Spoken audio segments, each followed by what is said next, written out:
Hi, let's read chapter 16. In chapter 15, we just left off with the parents being told that Mr. Lemoncello was going to be extending the lock-in in turning it into a game to escape from Mr. Lemoncello's library. So now let's begin chapter 16 and find out what happens next. Rocky had done its job. Kyle and everybody else locked inside the library was definitely awake. Even Charles Chiltington had come down to the rotunda reading room from Mr. Lemoncello's private suite. The only essay writer not with the group was Sierra Russell, who, Kyle figured, was off looking for another book to read. "We're still locked in?" squealed Haley Daly.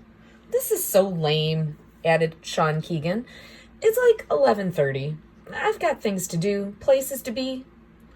"Look, you guys," said Kyle, "they'll probably open the front door right after we eat or something."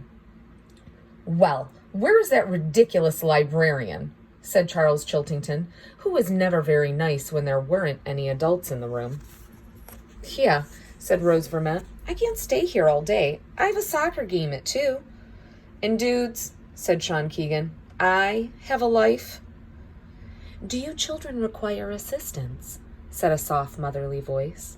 It was the semi-transparent holographic image of Mrs. Tobin, the librarian from the 1960s. She was hovering a few inches off the ground in front of the center desk. "Yes," said Kayla Corson. "How do we get out of here?" The librarian blinked, the way a second-hand calculator, the one your oldest brother dropped on the floor a billion times, does when it's figuring out a square root. "I'm sorry," said the robotic librarian. "I have not been provided with the answer to that question." "Will we be doing brunch here this morning?" Chiltington asked politely. "I'm not hungry, but some of my chums sure are. After all, it is 11:30. The kitchen staff recently placed fresh food in the Book Nook Cafe. "Thank you, Mrs. Tobin," said Chiltington. "Would you like anything? A bowl of oatmeal, perhaps?" "No, thank you, Charles. I am a hologram. I do not eat food." "I guess that's how you stay so super skinny." Kyle shook his head. The smarmy guy was oilier than a soggy sack of fries. He was even sucking up to a hologram. Chiltington and the others traipsed off to have breakfast, but Kyle and Akimi stayed with the holographic librarian. I have a question," said Kyle. "I'm listening." "Is the library lock-in over? Are we supposed to go home now?" "Mr. Lemoncello will be addressing that issue shortly." "Okay, thanks, Mrs. Tobin." "You are welcome, Kyle."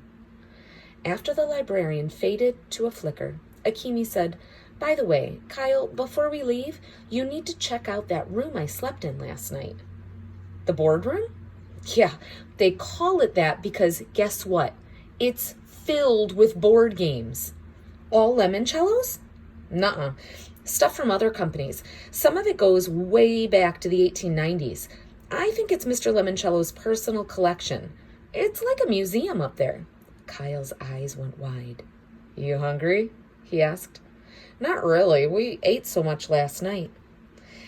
"You think we have time to check out this game museum?" "Follow me." The two friends bounded up a spiral staircase to the second floor, where they found another set of steps to take them up to the third. When he entered the boardroom, Kyle was blown away.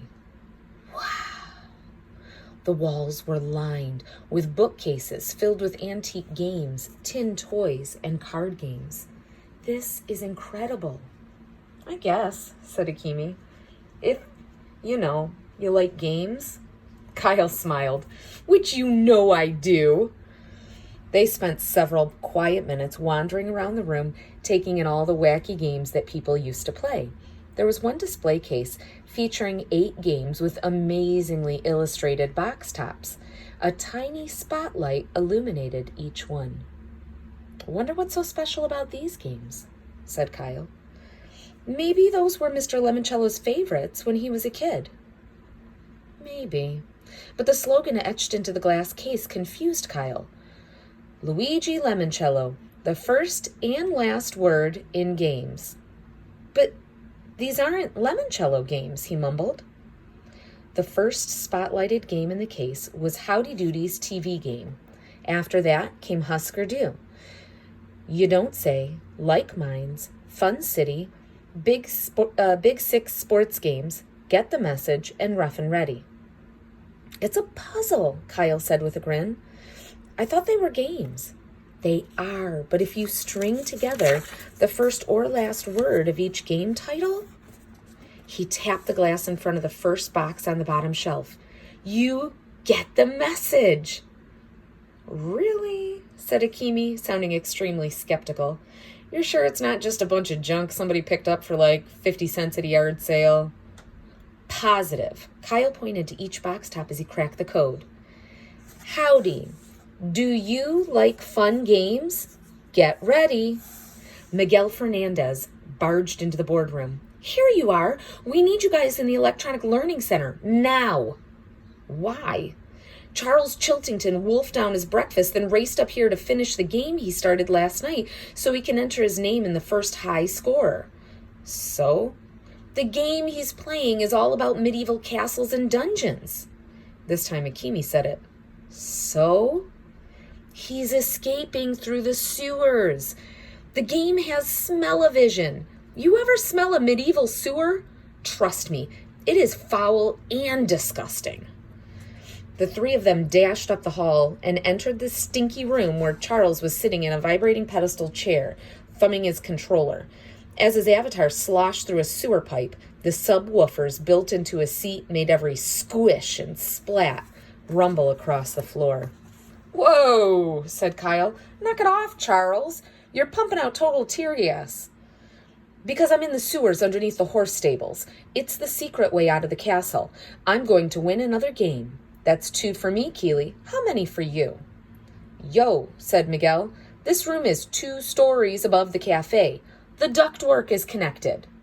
What's your point? You're making everybody's food downstairs smell like horse manure. Who cares? I'm winning. But Charles's chair went flump again. But this time, Kyle smelled pine trees? Like one of those evergreen air fresheners people hang inside their cars. This stupid thing is broken. Charles jumped out of the chair and reared back to kick it. I wouldn't do that if I were you, said Kyle. Why not? Because there's a security camera over there, and it's aimed right at you. What? Where? See the blinking red light? Suddenly, an image of Kyle pointing up at the camera lens appeared on every video screen in the Electronic Learning Center, until he was replaced by Mr. Lemoncello. And that is the end of Chapter 16. Stop and Jot, make predictions.